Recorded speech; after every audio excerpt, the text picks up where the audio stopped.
नमस्कार दोस्तों, स्वागत है आपका पेंजे क्लासेस पर। और आज हम बात करने जा रहे हैं पॉलिटिकल साइंस के एक इम्पोर्टेंट टॉपिक, संविधान के स्रोत। यानी कि जो हमारा भारतीय संविधान है, हमारा भारतीय संविधान किन किन देशों के संविधानों से कॉपी कर करके बनाया गया, ठीक है ना।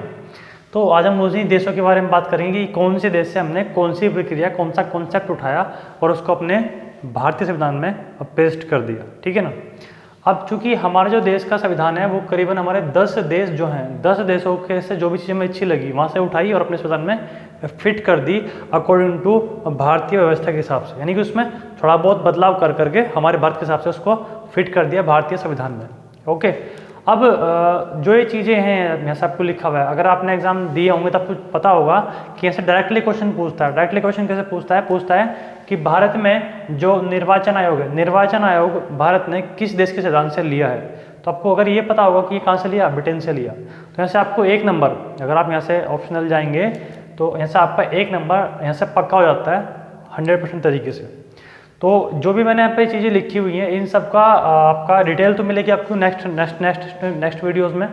बस आपको यहाँ पर मोटा मोटी इनको पकड़ना क्या है कि कौन से देश से हमने कौन सी चीज़ कॉपी की है, ठीक है। क्योंकि जो हमारा देश का संविधान है, हमारे देश के संविधान को बोलते हैं क्या, उधार का थैला। क्या बोलते हैं, उधार का थैला भी बोल देते हैं। ये ध्यान रखना आपको कि उधार का थैला किस देश के संविधान को कहते हैं, तो भारत के। क्यों कहते हैं, क्योंकि हमने 10 देशों से तो क्या किए हैं, अलग अलग चीज़ें कॉपी की, उनको उठा कहाँ पेस्ट कर दिया अपने भारतीय संविधान में। तो इसलिए भारतीय संविधान को उधार का थैला भी कहते हैं। फिलहाल हम चलते हैं कि हमने कौन कौन से देश से कौन कौन चीज़ हमने कॉपी की है। डायरेक्ट 1 नंबर बनेगा आपका। मैं आपको याद रखने की कोशिश करूँगा, ये हम लोग याद कैसे रख सकते हैं। चलो, तो जो आपका ब्रिटेन है, ब्रिटेन भी कहते हैं हम लोग इसको, यूके भी कहते हैं, यूनाइटेड किंगडम, और इसको क्या कहते हैं हम लोग, इसको हम इंग्लैंड भी कहते हैं, ठीक है ना। क्या कहते हैं, इंग्लैंड भी कहते हैं।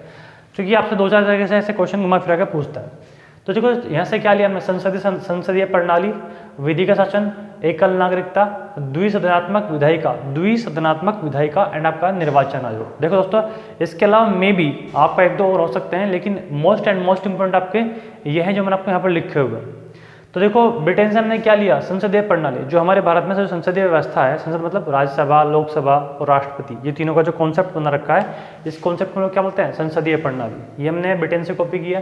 विधि का शासन मतलब जो कानूनी प्रक्रिया है, कानून सर्वोपरि होगा। विधि का शासन से क्या मतलब है कि कानून सर्वोपरि होगा, जो कानून बना दिया सबसे ऊपर क्या रहेगा, कानून रहेगा। एकल नागरिकता, हमारे भारत में क्या है, एकल नागरिकता है, ठीक है। उसके बाद द्विसदनात्मक विधायिका, कि हमारे यहाँ पर आपको पता है कि जैसे आपके सेंट्रल गवर्नमेंट में क्या होती है, राज्यसभा और लोकसभा होती है, और स्टेट में क्या होता है आपका क्या होती है, विधान परिषद तथा विधानसभाएं होती हैं। तो पूरे स्टेट गवर्नमेंट के सरकार को चलाने के लिए भी तथा जो केंद्र सरकार है उसको चलाने के लिए भी 2 विधायिकाएं होती हैं आपकी। द्वि मतलब होता है आपका 2, द्विसदनात्मक विधायिका, राज्यसभा, लोकसभा, और राज्य में क्या होती है आपकी, विधानसभा, विधान परिषद। और निर्वाचन आयोग, जिसको लोग क्या बोलते हैं, चुनाव आयोग, इलेक्शन कमीशन। तो ये जो सारी जो प्रक्रिया हमने कॉपी की है, कहाँ से कॉपी की है, ब्रिटेन से कॉपी की है। याद रखना बड़ा सिंपल है। देखो, जितनी आपको चीज़ दिखाई दे रही होंगी ये कहीं ना कहीं इंडिकेट करती हैं आपका किससे संबंधित, जो शासन व्यवस्था को चलाते हैं उससे संबंधित आपका इंडिकेट करती हैं। अब जानते हो कि ब्रिटेन वालों ने, इंग्लैंड वालों ने हम पर कितने साल राज किया। तो अब जानते हैं कि ब्रिटेन और इंग्लैंड वालों ने हम पर लगभग 300-350 साल राज किया आपका। तो देखो, सारी चीज़ें कैसी रहेंगी, जो शासन व्यवस्था को इंडिकेट करती हैं, ठीक है। उसके बाद हमने एक दूसरा जो आपका जो देश है वो है आपका अमेरिका। अमेरिका में लोग क्या बोलते हैं, यूनाइटेड स्टेट ऑफ अमेरिका, यानी कि यूएसए। यहाँ से हमने क्या लिया है, मौलिक अधिकार, यानी कि फंडामेंटल राइट्स, मौलिक अधिकार, फंडामेंटल राइट्स। जनहित याचिकाएं, जिसको लोग बोलते हैं आपका जनहित याचिका, मतलब जो लोगों के हित में, मैं जैसे सिंपल सा लेते हैं, जैसे आपका तलाक वाला मुद्दा था, तलाक वाले मुद्दे में पीड़ित कौन थी, पीड़ित थी महिलाएं, मुस्लिम महिलाएं। लेकिन उनका जो केस लड़ा किसी पर्टिकुलर मुस्लिम महिला ने लड़ करके, उसका जो केस, उन महिलाओं का केस किन्हीं पर्टिकुलर एनजीओ या एक समूह के द्वारा लड़ा गया। तो ऐसी याचिका को हम बोलते हैं जनहित याचिकाएं। बहुत इंपॉर्टेंट है, ये आपको ध्यान रखना है। ये आपका ऐसा ही में पूछा हुआ क्वेश्चन कि जनहित याचिका हमने किस देश के संविधान से कॉपी किया आपका, तो आपको ध्यान रखना चाहिए अमेरिका से कॉपी किया। महाभियोग की प्रक्रिया। अब महाभियोग से मतलब क्या होता है आपका, इम्पीचमेंट। महाभियोग, अगर अब राष्ट्रपति को पद से हटाना हो या सुप्रीम कोर्ट या हाई कोर्ट के मुख्य न्यायाधीश को पद से हटाना हो, तो उस प्रक्रिया को हम लोग क्या बोलते हैं, महाभियोग की प्रक्रिया कहते हैं। बहुत खास रहेगा, ध्यान रखना आपको। उसके बाद न्यायिक पुनरावलोकन की प्रक्रिया, इट मीन्स कि आपका जो जुडिशरी रिविजनल होता है आपका, जैसे कि मतलब मैं अगर किसी जज ने कोई फैसला सुना दिया और लगता है कि वो फैसला सही नहीं है और उनके सुनाए हुए किसी हाई कोर्ट के जज ने कोई फैसला सुनाया और अगर उसके सुनाए हुए फैसले को हम संतुष्ट नहीं है तो हम लोग याचिका डाल देते हैं हाई कोर्ट में ही या सुप्रीम कोर्ट में आपका कि प्लीज़ जो आपने ये फैसला सुनाया है उस फैसले पर एक बार दोबारा विचार कर लीजिए, ठीक है ना। तो उसको हम लोग क्या बोलते हैं, न्यायिक पुनरावलोकन की प्रक्रिया। ये बहुत अच्छी प्रक्रिया है, ठीक है। इसका डिटेल में मैं बात करूँगा जब लोग बात करेंगे सुप्रीम कोर्ट और हाई कोर्ट की। इसमें वैसा होता क्या है कि जैसे मान लिया किसी केस पर अभी ये फैसला सुनाया गया और इस केस को फैसला सुनाते हुए आपके मान लिया 4 जज हैं शामिल उसमें, लेकिन आप उसमें संतुष्ट नहीं है, राइट। तो दोबारा से क्या होगा, अगर आपने याचिका डाल दी सुप्रीम कोर्ट या हाई कोर्ट के अंदर कि नहीं जी इसमें एक बार दोबारा से पुनर्विचार किया जाए, तो नेक्स्ट टाइम क्या होता है आपका, नेक्स्ट टाइम उस फैसले को सुनाने के लिए उससे जितने जज पहले थे उससे अधिक जज होंगे। तो उसको क्या बोलते हैं, न्यायिक पुनरावलोकन। नाम से जरूर है आपका कि किसी फैसले को दोबारा अवलोकन करना। उसके बाद प्रस्तावना का स्वरूप, जो हमारे यहाँ की प्रस्तावना है प्रीएम्बल, उसका स्वरूप जो हमने कॉपी किया कहाँ से किया, अमेरिका से किया। और राष्ट्रपति का पद हमने कहाँ से लिया, वो भी आपका अमेरिका से लिया है। तो ऐसा आपको एक चीज़ दिखाई दे रही होगी, मौलिक अधिकार अपने आप में बहुत पावरफुल चीज़ है। जनहित याचिका ये एक बहुत पावरफुल सिस्टम है। महाभियोग की प्रक्रिया, आप देखो राष्ट्रपति को पद से हटा रहे हैं, राष्ट्रपति को पद से हटा रहे हैं तो भैया उसके लिए तो एक बहुत बड़ी प्रक्रिया नहीं होगी। तो नाम ही क्या है, महाभियोग। न्यायिक पुनरावलोकन, हाई कोर्ट या सुप्रीम कोर्ट के फैसले को दोबारा सुनने के लिए। प्रस्तावना, जिसको हम संविधान का परिचय पत्र भी कहते हैं। और राष्ट्रपति का पद, तो यानी कि जितनी चीज़ें हैं पद को कैसी पावरफुल चीज़ें हैं, कैसी चीज़ें हैं, पावरफुल चीज़ें हैं, पावरफुल। अब देश कैसा है, ये भी तो पावरफुल है। तो पावरफुल देश से हमने पावरफुल चीज़ें ही ली हैं, ठीक है। अब चलते हैं हमारे तीसरे देश की तरफ। तीसरा देश क्या आपका, आयरलैंड। तीसरा देश आयरलैंड। आयरलैंड से हमने क्या कॉपी किया है, राज्यों के नीति निर्देशक तत्व, यानी कि directive principle of state policy. English में क्या बोलते हैं, directive principle of state policy, कि राज्य सरकार अपने राज्य में रहने वाले नागरिकों के लिए कौन कौन सी व्यवस्था करेगा, उन सबका बंधन कौन सा में रहेगा आपका, राज्य के नीति निर्देशक तत्वों में रहेगा। क्लियर इतना। तो हमने कहाँ से कॉपी की है, आयरलैंड से कॉपी की है, ठीक है। उसके बाद राज्यसभा में 12 सदस्यों का राष्ट्रपति द्वारा मनोनयन। आपको पता है कि जो हमारे यहाँ पे राज्यसभा होती है, राज्यसभा में राष्ट्रपति द्वारा 12 सदस्य खुद चुने जाते हैं, यानी कि जिसको राष्ट्रपति चाहता है उन 12 बंदों को राष्ट्रपति अपनी मर्जी से चुन करके कहाँ भेज देगा, राज्यसभा में भेज देगा। तो ये दोनों कॉन्सेप्ट हमने कहाँ से किए कॉपी, ये आयरलैंड से किए, ठीक है जी, आयरलैंड से कॉपी किए हैं। आगे चलते हैं हम लोग, ये हो चुका आपका। नेक्स्ट चलते हैं कनाडा। कनाडा से हमने क्या लिया आपका, संघ सूची तथा राज्य सूची। दूसरा, राज्यपाल की नियुक्ति और सुप्रीम कोर्ट। एससीसी पे मतलब आपका शेड्यूल कास्ट नहीं है, सुप्रीम कोर्ट, सुप्रीम कोर्ट सर्वोच्च न्यायालय, सुप्रीम कोर्ट का परामर्श संबंधी अधिकार। यहाँ से ये बहुत पूछता है एग्जाम में, अब तो संघ सूची राज्य सूची वाला, तो ये आपको ध्यान रख लेना है। संघ सूची तथा राज्य सूची कनाडा से, राज्यपाल की नियुक्ति ये भी कनाडा से, और सुप्रीम कोर्ट का परामर्श संबंधी अधिकार। जब भी राष्ट्रपति को जरूरत होती है आपका किसी भी संविधान के संबंधित किसी मुद्दे पर जरूरत पड़ती है कि संविधान से संबंधित मुझे इस पॉइंट को सही से डिस्क्राइब करो, तो राष्ट्रपति पूछता है किससे, सुप्रीम कोर्ट से पूछता है, ठीक है। तो ये कौन से कॉपी की हमने, कनाडा से कॉपी की है। डायरेक्ट क्वेश्चन बनता है एग्जाम में आपके कि संघ सूची राज्य सूची का वर्णन किस देश के संविधान से लिया गया, कनाडा से लिया गया आपका, ओके। उसके बाद ये हमने कहा है पांचवा, ऑस्ट्रेलिया। ऑस्ट्रेलिया में क्या लिया, समवर्ती सूची, समवर्ती सूची, जिसको मैं आपको बता चुका हूँ पिछले वीडियोस में कि समवर्ती सूची क्या होती है आपका, जिस पर केंद्र सरकार राज्य सरकार दोनों मिलकर काम करती है, उसको क्या बोलते हैं, समवर्ती सूची। प्रस्तावना की भाषा, जो उसकी लैंग्वेज थी, वो लैंग्वेज कहाँ से हमने ली, ऑस्ट्रेलिया से ली है। और संयुक्त अधिवेशन, ये बहुत खास है आपका, इसको हम बोलते हैं जॉइंट सिटिंग, इसको इंग्लिश में क्या बोलते हैं हमको, जॉइंट सिटिंग बोल देते हैं, ठीक है जी, जॉइंट सिटिंग। तो ये तीनों कॉन्सेप्ट बहुत खास हैं, जिसमें से ये बहुत ज़्यादा खास है आपका संयुक्त अधिवेशन। देखो, जब किसी मुद्दे पर राज्यसभा तथा लोकसभा एक मत नहीं हो रहे हो, तब राष्ट्रपति के आदेश के अनुसार दोनों के दोनों सदन एक जगह बैठते हैं और उस मुद्दे पर फैसला सुनाते हैं। जैसे कि आपका एग्जाम्पल में हो चुका आपका दहेज पर कानून बनाने के लिए आपका हो चुका है, बैंकिंग सुधार के लिए अधिवेशन हो चुका आपका, ठीक है। और आपका सुरक्षा से संबंधित जब का टाडा वगैरह था उसके लिए हो चुका आपका। तो संयुक्त अधिवेशन हम लोग इसको बोल देते हैं। कहाँ से कॉपी किया हमने, ऑस्ट्रेलिया से कॉपी किया। इसको इंग्लिश में क्या बोलते हैं हम लोग, जॉइंट सिटिंग बोल देते हैं। आर्टिकल इसका 108, अनुच्छेद 108 में संयुक्त अधिवेशन का वर्णन रहेगा, ठीक है जी, आर्टिकल 108 में, ठीक है, बहुत खास रहेगा। तो ऑस्ट्रेलिया, समवर्ती सूची, प्रस्तावना की भाषा और संयुक्त अधिवेशन, ओके।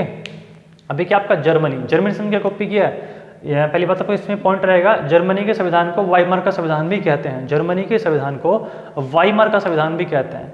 अभी जी वाइमर क्या है आपका, वाइमर देखो, वाइमर क्या है आपका, जब आपका फर्स्ट वर्ल्ड वॉर चल रहा था आपका 1914 से लेकर के 1918 तक, ठीक है, आपका फर्स्ट वर्ल्ड वॉर चला था आपका। तो फर्स्ट वर्ल्ड वॉर के टाइम जब जर्मनी, क्योंकि जर्मनी इसमें शामिल था फर्स्ट वर्ल्ड वॉर में आपका, तो जब वहाँ पर आपका शाही शासन था, शाही शासन नहीं था इस वर्ल्ड वॉर के समय, तो उस समय पर जो सरकार बनी थी उस सरकार को कहा गया था आपका वाइमर।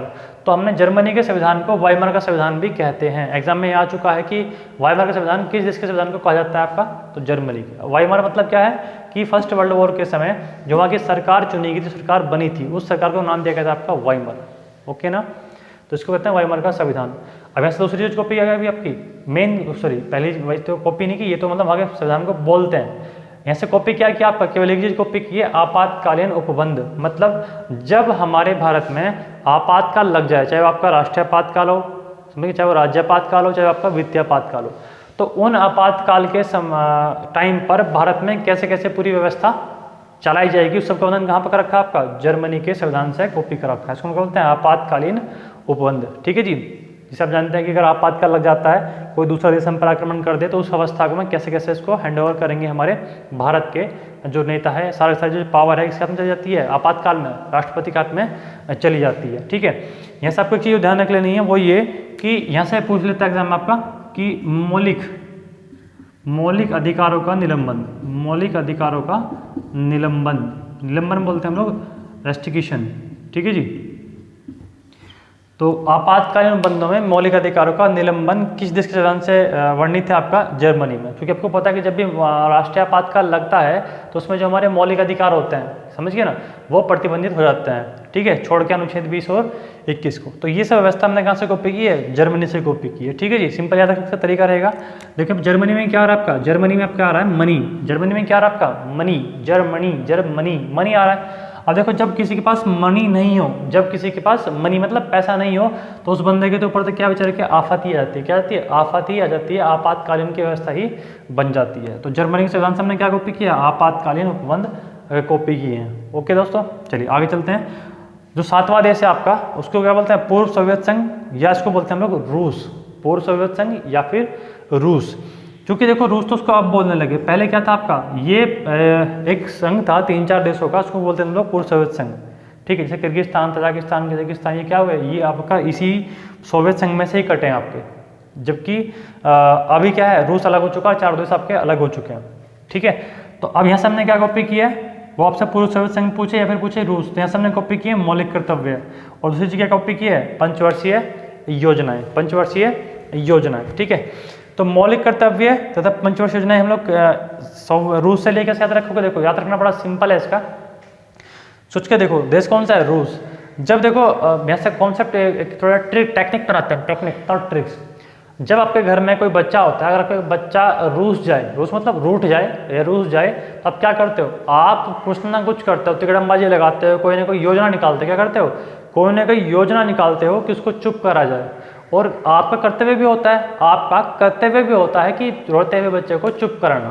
तो आप रोते हुए बच्चे को चुप कराने के लिए तरह तरह की प्लानिंग करते हो, ले बेटा टॉफी ले बेटा काजू ले बेटा चिप्स ले बेटा कुरकुरे ले, समझ गए ना। तो आप क्या करते हो, योजना बनाते हो।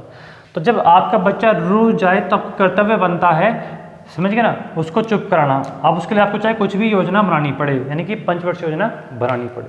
क्लियर, मतलब आपको कनेक्ट करना है, थोड़ा सा कनेक्टिंग बना करके लेके चलनी है।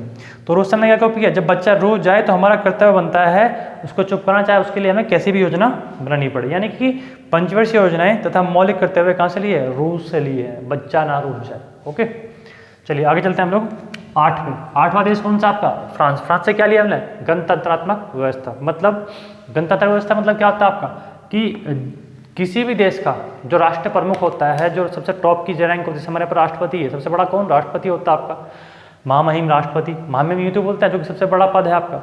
तो जिस किसी देश के सबसे बड़े पद का जो चयन होता है वो जनता के द्वारा किया जाए, उसको क्या बोलते हैं, गणतंत्र बोल देते हैं। ठीक है जी, गणतंत्र बोल देते हैं। और राजतंत्र किसे बोलते हैं, राजतंत्र हम बोलते हैं कि जिस देश के मुखिया का चुनाव लोगों के द्वारा ना होकर के वो राजशाही हो, यानी कि मेरे बाद मेरा बेटा बनेगा, मेरे बाद बेटा बनेगा, उसको राजतंत्र बोल देते हैं। तो हमारे यहाँ पर कैसा है, गणतंत्र है। ठीक है, तो गणतंत्र व्यवस्था कहाँ से ली हमने, फ्रांस से लिए। और यहाँ से आपका लिया गया था आपका स्वतंत्रता एवं बंधुत्व की भावना। ठीक है जी, हम सब लोग इकट्ठा रहेंगे, एक दूसरे के साथ भाईचारे की भावना से काम करें। उसके बाद हम बात कर लेते हैं दूसरा देश दक्षिण अफ्रीका। ठीक है, दक्षिण अफ्रीका से हमने क्या लिया है, संविधान संशोधन की प्रक्रिया कि संविधान तो आपका बन चुका, अगर संविधान में बदलाव करने हैं, परिवर्तन नहीं कर सकते, उसमें अगर संशोधन करना हो तो उसको ये जो सिस्टम हमने कॉपी किया दक्षिण अफ्रीका से किया है। अनुच्छेद बहुत पूछता है, इसका अनुच्छेद कौन सा रहेगा, 368, बहुत पूछता है एग्जाम में कि संविधान संशोधन की प्रक्रिया का उल्लंघन कौन से अनुच्छेद में रहेगा, 368 में रहेगा। देखिए कुछ अनुच्छेद मैंने आपको यहाँ पे इसलिए बता रहा हूँ ताकि ये बहुत पूछ जाते हैं, और जब आपको मैं आगे पढ़ाऊंगा तो आपको मैं कंटिन्यू ये अनुच्छेद भी याद करा दूंगा ताकि आपको जितनी बार आपके सामने रिपीट होंगे आपके अच्छी तरह से याद हो जाए। तो साउथ अफ्रीका से हमने क्या चीज़ कॉपी की है, संविधान संशोधन की प्रक्रिया एक कॉपी की है। एक ही चीज़ लिए वैसे ज़्यादा इसमें टिपिकल भी कुछ नहीं है। उसके बाद 10वां देश कौन सा रहेगा आपका, जापान से हमने क्या किया, विधि द्वारा स्थापित प्रक्रिया ली है, विधि द्वारा स्थापित प्रक्रिया। अब इसका मतलब क्या होता है आपका, इसका मतलब होता है भाई कि जो कानून व्यवस्था है वो तो चलेगी, यानी कि आप जो पूरा कानून व्यवस्था के हिसाब से जो सिस्टम बना रखा है आप उसी के आधार पर काम करते हुए चलोगे। जैसे एग्जाम्पल के तौर पर समझते हैं, जैसे कि मान लिया आपको पता है कि अगर किसी का मर्डर हो जाए तो उसके लिए क्या होती है, गिरफ्तारी होती है, लेकिन गिरफ्तारी भी सही तरीके से होनी चाहिए, यानी कि जो विधि द्वारा, यानी कि जो प्रक्रिया बोल रखी है वही होनी चाहिए। नहीं होता कि भाई अगर किसी ने किसी की हत्या कर दी तो उस बंदे को डायरेक्ट फांसी पर चढ़ा दिया, नहीं, उसके लिए क्या होता है, पहले उसके आरोप सिद्ध होते हैं, उसके बाद क्या होता है आपका, उसको पकड़ाता है, अरेस्ट किया जाता है, उसको फिर अदालत ले जाता है, अदालत ले जाने के बाद फिर जज उस पर फैसला सुनाता है कि ये दोषी है या निर्दोष है, फिर उसको जज क्या सुनाता है, फैसला सुनाता है, और उसको सुनाएगा फांसी होगी या उम्र क्या होगी वगैरह वगैरह। तरीके सिस्टमेटिक तरीके से विधि द्वारा जो स्थापित प्रक्रिया है उसी के तहत वो सारा काम करेगा आपका। तो ये कहाँ से लिया हमने, जापान से लिया, यानी सिस्टमेटिक तरीके से काम करना, सिस्टमेटिक तरीके से काम करना। और आप जानते हैं जो जापान के लोग होते हैं, जापान के लोग कितने सिस्टमेटिक तरीके से काम करते हैं, वहाँ पर हर एक चीज़ अकॉर्डिंग टू टाइमिंग होती है, अकॉर्डिंग टू प्लानिंग होती है, अकॉर्डिंग टू सिस्टम होती है आपका। तो हमने ऐसी चीज़ वहाँ से कॉपी की है, विधि द्वारा स्थापित प्रक्रिया। ठीक है जी, ये दोनों चीज़ बहुत कन्फ्यूज करेगी आपको कि विधि द्वारा स्थापित प्रक्रिया का मतलब कि कानून के द्वारा बनाए गए जो नियम है उन्हीं को फॉलो करते हुए पूरा सिस्टम बनाया जाएगा। और विधि के शासन से मतलब क्या होता है यहाँ पर, इसका मतलब होता है आपका कि कानून सर्वोपरि है, समझ गया ना, विधि मतलब होता है कानून सर्वोपरि है। तो ये आपके हो चुके हैं 10 देश, ये 10 देश जहाँ से हमने क्या कॉपी किए हैं, ये अलग अलग चीज़ें कॉपी की हैं। डायरेक्टली क्वेश्चन पूछ लेते हैं आपसे यहाँ से कि समवर्ती सूची किस देश के संविधान से अवतरित है, तो कहाँ से ही आपका ऑस्ट्रेलिया से रहेगा। ओके, तो ये हो चुके आपके 10 के 10 देश। अब क्या इसके अलावा भी हमारे देश में जो संविधान बनाया था, क्या इसके अलावा भी कुछ और चीज़ें कहीं से ली गई हैं, तो आपको बता दूं मैं, ये तो होगी आपके 30% हिस्से में। अब ऐसा आपको नोट में लिखना है, बहुत इंपॉर्टेंट पॉइंट आपका, कि संविधान का सबसे बड़ा स्रोत, संविधान का सबसे बड़ा स्रोत क्या है आपका, भारत सरकार अधिनियम 1935, भारत सरकार अधिनियम 1935। ये जो भारत सरकार अधिनियम 1935 है, ये सबसे बड़ा स्रोत है। लगभग इसी अधिनियम में से जो हमारे वर्तमान संविधान में जो बातें लिखी हुई हैं, इसी अधिनियम में से जो 1935 में बना था आपका, तकरीबन 70% जो नियम कायदे कानून है वो यहीं से लिए रखे हैं आपके। तो भारतीय संविधान का सबसे बड़ा जो स्रोत है वो क्या है आपका, भारत सरकार अधिनियम 1935। और भारत सरकार अधिनियम 1935 किसने कहाँ से लिया गया था, तो आपको बता दूं मैं, ये जो भारत सरकार अधिनियम 1935 है, ये आपका साइमन कमीशन, ठीक है जी, नेहरू रिपोर्ट, गोलमेज सम्मेलन, क्रिप्स के बाद में आया, तो इन सब की आधार पर ये अधिनियम बनाया गया था। तो जो आपकी बातें भारत सरकार अधिनियम 1935 में लिखी हुई हैं, उसी में 70% बातें आपकी वर्तमान संविधान में अवतरित हैं आपका, यानी कि उसी में लिखा हुआ है। तो कह सकते हैं आपका कि जो हमारा भारत का जो संविधान है वो टोटली एक तो कॉपी है, दूसरा आपका ये क्या आपका उधार का थैला भी भारतीय संविधान को हम लोग कहते हैं। तो ये था आपके संविधान के स्रोत। तो ये सारे पॉइंट्स आपको बहुत खास हैं, और आपको यहाँ से अगर आप एग्जाम में छोटे या बड़े एग्जाम में बैठोगे तो आपको पता होगा कि यहाँ पर एक ना एक नंबर आपको मिल ही जाता है। तो दोस्तों आप इस तरह से वीडियोस को देखते रहिए, एजुकेटेड होते रहिए, नॉलेजफुल होते रहिए। अगर नॉलेज होगी तो आपके अंदर स्ट्रेंथ, पावर, आपका बिलीव, आपका कॉन्फिडेंस ऑटोमेटिक बढ़ता चला जाएगा। ठीक है दोस्तों, आप इस तरह से हंसते रहिए, मुस्कुराते रहिए। Keep signing, keep learning and keep smiling. नमस्कार।